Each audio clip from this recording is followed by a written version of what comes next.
अस्सलाम वालेकुम एवरीवन, कैसे हैं आप सब लोग। उम्मीद करती हूँ कि सब खैरियत से होंगे। मैं भी बिल्कुल ठीक हूँ। तो जी आज का रिएक्शन स्टार्ट करते हैं। और जैसा कि सबने लास्ट वीडियो मेरी देखी होगी जिसके अंदर मैंने बेबो की रोशनी के बारे में बात करी थी कि उन्होंने जो बकवास करी थी सुमेरा भाभी और फातिमा भाभी के बारे में, तो उसके ऊपर मैंने रिएक्शन दिया था। लेकिन उसके बावजूद अब मैंने जो उनकी और वीडियोज़ देखी हैं तो अब वो नई तरीके से वापस आई हैं, मतलब और ज़्यादा। पहले तो वो दिलबर भाई और बाबर भाई की बीवियों पे उन्होंने अटैक किया ताकि इनको गुस्सा दिलाया जाए, लेकिन अब वो नैना पे और इनकी जो अम्मी है रुबीना उनके ऊपर भी आ गई हैं। तो ऐसा करने की क्या वजह है मैं आप लोगों को बताती हूँ। क्योंकि ऐसे जो लोग होते हैं ना वो सिर्फ डॉलर्स के भूखे होते हैं, सिर्फ व्यूज़ के भूखे होते हैं। उस औरत को किसी से कोई मतलब नहीं है, क्योंकि ऐसे लोगों की अपनी तो इज्जत होती नहीं है ना उस औरत की कोई इज्जत है। उसको सिर्फ मतलब है तो पैसों से है। जी हाँ, उसको सिर्फ पैसों से मतलब है। और जब उसने देखा और ख़ुद उसने अपनी वीडियो में बोला है कि दिलबर ने तो मेरा नाम से टाइटल लगाया हुआ, बाबर ने तो मेरी जिक्र किया हुआ, और इनके जो चाचा हैं उन्होंने तो मेरी बात करी हुई, तो वो औरत हो चुकी है पागल। उसने जब देखा कि दिलबर भी मेरी बात कर रहा है, बाबर भी मेरी बात कर रहा है, जो इनके चाचू हैं वो भी मेरी बात कर रहे हैं, रईस अनवर व्लॉग्स की बात ही मैं यहाँ कर रही हूँ। तो जब इसने देखा कि जब सभी मेरी बात कर रहे हैं और मेरे ये काम करने की वजह से, यानी सुमेरा और फातिमा का नाम लेने की वजह से इतना असर हुआ कि सबने मेरे बारे में बात करी है, मुझे 4 गालियां दी हैं भले, लेकिन मेरा जिक्र तो हुआ, मेरे 4 व्यूज़ तो आए।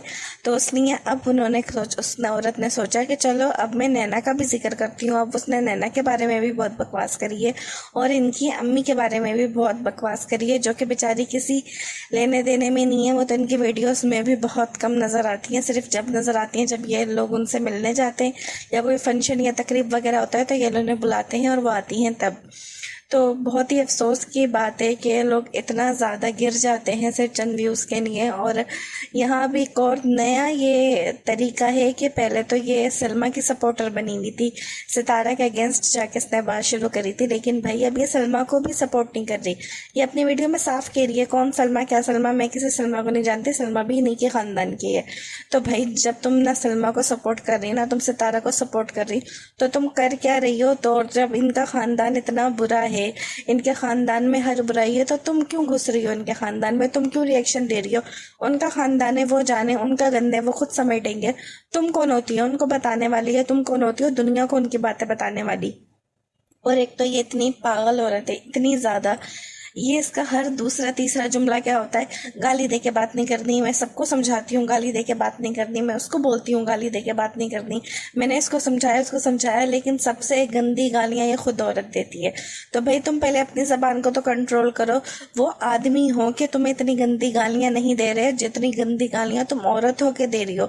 तुम तो कैरेक्टर पे जा रही हो, उनकी माँ बहनों पे जा रही हो, उनकी बीवियों पे जा रही हो। उसके बावजूद ये उन आदमियों की शराफत है कि उन्होंने तुम्हें बख्शा हुआ है, वरना उनको 2 मिनट नहीं लगे तुम्हारी आंख में आंसू दिलाने में। जी हाँ, आदमी जब अपनी ऐसे, मतलब कोई शरीफ आदमी कहता है ना, जब अपनी शराफत छोड़ता है ना तो फिर वो बता देता है कि उससे बड़ा बदमाश कोई नहीं है। अगर ये लोग भी तुम्हारी तरह इस तरह औकात दिखाने लगे, बदतमीजी करने लगे ना, तो 2 मिनट नहीं लगे तुम जैसी औरत को रुलाने में। जी हाँ, 2 मिनट में कोई भी तुम्हारी तरह गंदी बातें करके, गंदे इल्ज़ाम लगा के तुम्हें रुला सकता है। लेकिन वही बात है ना कि हर कोई इंसान अपने हिसाब से, अपनी तरबियत के हिसाब से बात करता है, इनकी तरबियत में नहीं है ये। तो चलो तुम बकौल तुम्हारे बहुत गंदे खानदान के, तो देख लो फिर भी इनकी ज़बान इतनी अच्छी है। तुम सोचो तुम्हारी ज़बान इतनी गंदी है तो फिर तुम किस खानदान की होंगी, तुम्हारे माँ बाप ने तुम्हारी कैसे परवरिश करी होगी, तुम्हारे बहन भाई कैसे होंगे। तुम इनके बहन भाइयों की, इनकी बहन की बात कर रही हो, इनकी अम्मी की बात कर रही हो, इनके नाना नानी की बात कर रहे हो, तो तुम्हारी नाना नानी कैसे होंगे, जिस खानदान में तुम जैसी औरत हो तो वो खानदान कैसा होगा। या तो वो खानदान भी बहुत गंदा होगा, या फिर वही वाली मिसाल है ना कि एक मछली पूरे झील को गंदा कर देती है, तो तुम वो गंदी मछली हो अपने खानदान में। और साफ पता चल रहा है कि इस औरत को सिर्फ और सिर्फ मतलब है तो व्यूज से। और मेरा ये मकसद ये था वीडियो बनाने का कि मैं यही सजेस्ट करूँगी, मशवरा दूंगी, रिक्वेस्ट करूँगी दिलबर भाई, बाबर भाई और चाचू से, इनके जो चाचू हैं, कि आप लोग कोशिश करें कि अब इस औरत को इग्नोर करें, क्योंकि इस औरत का पूरी प्लानिंग ही यही है कि आप लोग इसका ज़्यादा से ज़्यादा नाम लें अपनी वीडियोज़ में, इसको फ्री में शाउट आउट मिले। भले बदनाम होके ही मिल रहा है लेकिन नाम तो हो रहा है ना इसका।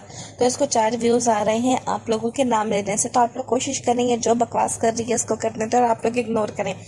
फ़र्क देखे इंसान को तब पड़ता है जब लोग उसकी बातों पे यकीन कर रहे हो। अगर वाकई उसकी बकवास करने से हम सब मान रहे हैं कि ऐसा है तो फिर आप लोगों को फ़र्क पड़ना चाहिए, आप लोगों को अपनी सफाई देनी चाहिए। लेकिन जब कोई यकीन ही नहीं कर रहा तो फिर मुझे ऐसा लगता है कि आप लोगों को उस औरत पे वीडियो नहीं बनानी चाहिए। क्योंकि अगर हम लोग उसका कमेंट सेक्शन चेक करें, जहाँ तक मैंने कमेंट सेक्शन चेक किया है तो 99% उसके खिलाफ है कमेंट, 1% भी बल्कि नहीं है। 1% से भी कम लोग हैं जिनका पॉजिटिव उनका रिएक्शन होगा, और वो भी सिर्फ फनी वे में कि हाँ बहुत मज़ा आया सुन के और हाँ हाँ हाँ इस तरह का। ऐसा कोई भी इंसान नहीं है जो एक कमेंट अगर आप लोग उसकी वीडियो पे देख लें क्या आया हुआ हो कि हाँ भैया आंटी आप सही बात कर रही हैं या बहन आप सही बात कर रही हैं, एक कमेंट भी उसके मतलब उसके हक में नहीं है। सारे कमेंट्स जो हैं वो अगेंस्ट हैं, खिलाफ हैं उसके। तो जब कोई यकीन ही नहीं कर रहा तो आप लोग क्यों ऐसी पागल औरत पे अपनी एनर्जी वेस्ट कर रहे हैं, ऐसी नमक हराम औरत पे जो आपके घर में आपका नमक खा के गई है और फिर जाके बकवास कर रही है, जिसने अब नैना को भी नहीं बख्शा। पहले तो चले नैना को तो उसने छोड़ा हुआ था, लेकिन अब वो नैना और उसकी सहेलियों तक पे आ गई है। तो ये साफ दिख रहा है कि दूसरी तरफ से उकसाया जा रहा है। वो औरत सिर्फ उकसाने का काम कर रही है कि लोग बस पागल हो जाएं, मेरा नाम ले दें और मुझे इसी तरह फ्री का शाउट आउट मिलता रहे और मेरा चैनल चमकता रहे। तो भैया आप लोगों से मेरी यही रिक्वेस्ट है कि इस औरत का नाम नहीं लें, आप लोग अपने व्लॉगिंग करें, इस पागल औरत को बकने दें। और आप लोगों को मैं एक और मज़े की बात बताऊं कि अच्छा इत्तेफाक से इसके कमेंट्स जो हैं वो नेगेटिव भी नहीं है। कि एक होता है ना लोग गालियां बक रहे हो, नेगेटिव मतलब है तो पर ज़्यादा तादाद में पता है बेचारगी वाले कमेंट है कि लोग तरस खा रहे हैं इसके ऊपर। ज़्यादातर यही कमेंट है कि भाई ये औरत पागल है, इसके हक में दुआ करो। आप लोग खुद जाके कमेंट्स रीड कर सकते हैं कि लोगों ने इस औरत को साइको करार दे दिया है, लोगों ने ये बात एक्सेप्ट कर ली है कि पागल औरत है, ये कुछ भी बोल रही है। क्योंकि वाकई जो लोग कुछ भी बोलते हैं ना वो पागल ही होते हैं, जिनकी बातों का ना सर होता ना पैर होता, बिला वजह औरों के पंगों में घुसते हैं और बस बात करते हैं, ना किसी को सपोर्ट कर रहे हैं ना किसी को। ये कोई इसका तो कुछ मकसद ही समझ नहीं आ रहा ना ये सितारा की सपोर्टर है ना ये सलमा की सपोर्टर है। तो ये कर क्या रही है? तो भाई ये सिर्फ ये कर रही है कि ये व्यूज ले रही है आप लोगों के खानदान का नाम इस्तेमाल करके, और इसको तकलीफ ये है कि आपके खानदान का हिस्सा क्यों नहीं है। ये जो बोल रही है इतनी गालियां दे रही है तो इसको यही है कि काश मैं भी सितारे की कोई रिश्तेदार होती और मैं भी उसके नाम के आज डॉलर्स खा रही होती।